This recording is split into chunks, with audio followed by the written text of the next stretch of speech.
നമസ്കാരം. മുൻ ഉപപ്രധാനമന്ത്രിയും മുതിർന്ന BJP നേതാവുമായ LK അദ്വാനിക്ക് ഭാരതരത്ന പ്രഖ്യാപിച്ചിരിക്കുകയാണ് കേന്ദ്ര സർക്കാർ. ഈ വർഷം 2 പേർക്കാണ് ഭാരതരത്നം പ്രഖ്യാപിച്ചിരിക്കുന്നത്. നേരത്തെ ബീഹാർ മുൻ മുഖ്യമന്ത്രിയും പ്രമുഖ സോഷ്യലിസ്റ്റ് നേതാവുമായിരുന്ന കർപ്പൂരി താക്കൂറിന് അദ്ദേഹത്തിൻ്റെ മരണാനന്തര ബഹുമതിയായിട്ടാണ് ഭാരതരത്ന പ്രഖ്യാപിച്ചത് എങ്കിൽ LK അദ്വാനിക്ക് ഇന്നാണ് അദ്ദേഹത്തിന് ഭാരതരത്ന പ്രഖ്യാപിച്ചതായി പ്രധാനമന്ത്രി നരേന്ദ്രമോദി അറിയിച്ചിരിക്കുന്നത്. LK അദ്വാനി അഥവാ ലാൽ കൃഷ്ണ അദ്വാനി എന്ന നേതാവിനെക്കുറിച്ച് പറയുമ്പോൾ ഇന്ത്യയിലെ ഏറ്റവും കരുത്തുറ്റ നേതാക്കളിൽ ഒരാൾ തന്നെയാണ് അദ്ദേഹം എന്നുള്ള കാര്യത്തിൽ യാതൊരു സംശയവുമില്ല. വളരെ നിർണായകമായ ഒരു കാലഘട്ടത്തിലൂടെയാണ് അദ്ദേഹം തൻ്റെ രാഷ്ട്രീയ പ്രവർത്തനം നടത്തിയത്. ജനസംഘത്തിലൂടെയും RSSലൂടെയൊക്കെ തന്നെ പൊതുരംഗത്തെത്തിയ LK അദ്വാനി വളരെ കാലം RSSൻ്റെ പ്രചാരകനായിരുന്നു. അത് ജനസംഘത്തിൻ്റെ തന്നെ ശക്തനായ പ്രവർത്തകനായിരുന്നു. അദ്ദേഹം വളരെ നേരത്തെ തന്നെ രാജ്യസഭാംഗമായിരുന്നു പലതവണ. പിന്നീട് 1977 അന്ന് ഇന്ദിരാഗാന്ധിയെ എതിർത്ത രാഷ്ട്രീയ പാർട്ടികളെല്ലാം ഒന്നിച്ചു ചേർന്ന് ജനതാ പാർട്ടി രൂപീകരിച്ചപ്പോൾ ജനസംഘം അതിൽ ഒപ്പം ചേരുകയും LK അദ്വാനി തുടർന്ന് വന്ന മൊറാർജി ദേശായി മന്ത്രിസഭയിൽ വാർത്താ വിതരണ പ്രക്ഷേപണ വകുപ്പ് മന്ത്രിയും ആയി. അടിയന്തരാവസ്ഥ കാലത്ത് നിരവധി മാധ്യമ മാരണ നിയമങ്ങൾ ഇന്ദിരാഗാന്ധി സർക്കാർ കൊണ്ടുവന്നിരുന്നതൊക്കെ തന്നെ LK അദ്വാനി റദ്ദാക്കി. അദ്ദേഹത്തിന് അറിയാമായിരുന്നു ഇതൊക്കെ ഈ നാട്ടിലെ ജനാധിപത്യത്തെ ധ്വംസിക്കാനുള്ള വകുപ്പുകളാണെന്ന്. മാത്രവുമല്ല, ആകാശവാണിയുടെയും ദൂരദർശൻ്റെയൊക്കെ തന്നെ സ്വയംഭരണവുമായി ബന്ധപ്പെട്ട് അവരുടെ സ്വാതന്ത്ര്യത്തിന് വിടാനൊക്കെ വേണ്ടി അന്ന് വളരെയേറെ ബുദ്ധിമുട്ടിയ ഒരു നേതാവായിരുന്നു, അല്ലെങ്കിൽ മന്ത്രിയായിരുന്നു LK അദ്വാനി. പിന്നീട് ജനതാ പാർട്ടിയിൽ സ്വാഭാവികമായി ഉണ്ടായ പിളർപ്പുകളെയൊക്കെ തന്നെ തുടർന്ന് പഴയ ജനസംഘ പ്രവർത്തകർ വീണ്ടും ഭാരതീയ ജനതാ പാർട്ടി രൂപീകരിക്കുകയും അതിൻ്റെ അന്നത്തെ ഏറ്റവും പ്രധാനപ്പെട്ട 2 തേരാളികൾ AB വാജ്പേയിയും LK അദ്വാനിയുമായിരുന്നു.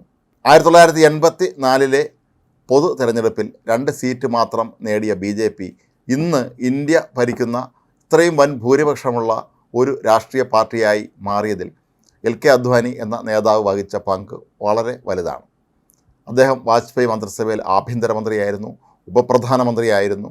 അതിനൊക്കെ മുമ്പ് അയോധ്യയിലെ രാമജന്മഭൂമി വിഷയം ബന്ധപ്പെട്ട് LK അദ്വാനി നടത്തിയ രഥയാത്ര വടക്കേന്ത്യയിലെ അവിടുത്തെ നമുക്ക് ഹിന്ദി ഹൃദയഭൂമി എന്ന് പറയാവുന്ന ആ മേഖലയിലൊക്കെ തന്നെ BJPക്ക് ആഴത്തിൽ വേരുകളുണ്ടാക്കാൻ ഏറെ സഹായകമായി എന്ന് ആർക്കും നിഷേധിക്കാൻ പോലും കഴിയാത്ത ഒരു കാര്യമാണ്.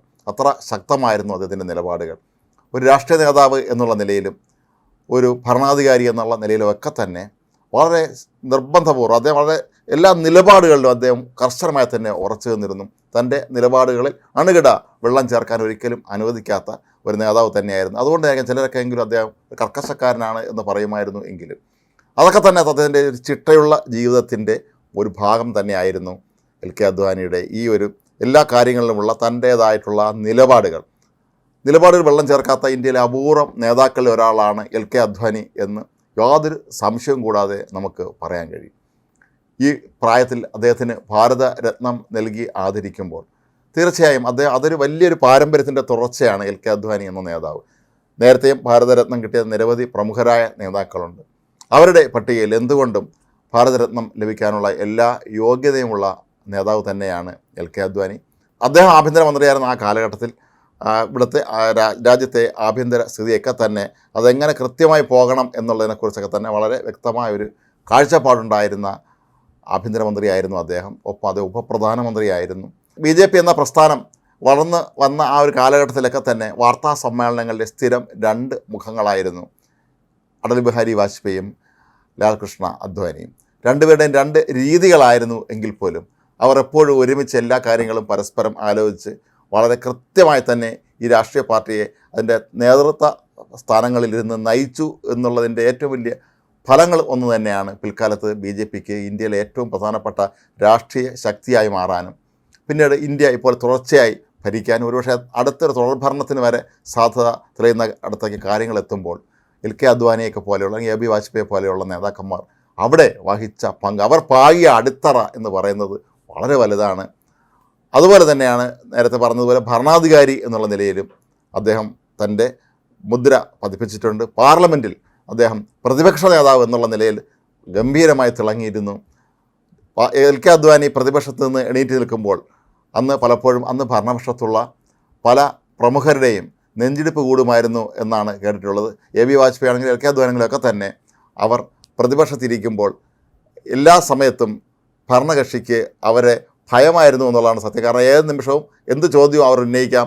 അതുപോലെ പാർലമെൻ്ററി നടപടികളെക്കുറിച്ച് വളരെ കൃത്യമായ ധാരണയുള്ളവരാണ്.